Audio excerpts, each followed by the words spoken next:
Welcome to the Windows Computer and Technology channel. And Google has decided that its bounty program for those that find security flaws in Google Chrome will actually get higher.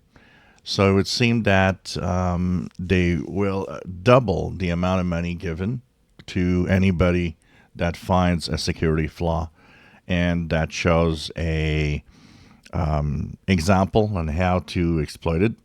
Of course, there will be different levels from the low chance of being attacked to critical, which is often 0 days. And all of that because they think that to attract more security researchers into searching and giving details about security flaws within Google Chrome, it's better if the program is actually more generous and clearer also. Right now, there's a lot of bug bounty, security flaws that are found that you're not really sure exactly how much you can get. Now, they want to make it clearer and have a clear way of you understanding how much you will get for a security flaw of a certain importance.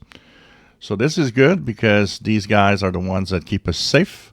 The same program exists for Microsoft with Windows and Office and all of its services.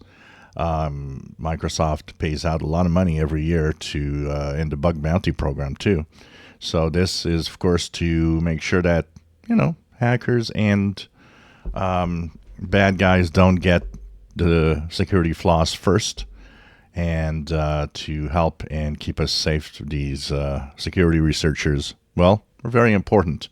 So every week you can think about your updates on Google Chrome, for example, or Edge or Chromium that fix security flaws as being help from some good guys out there that just want to make sure we catch the flaws before the bad guys. If you enjoy my videos, please subscribe, give us thumbs up. Thank you for watching.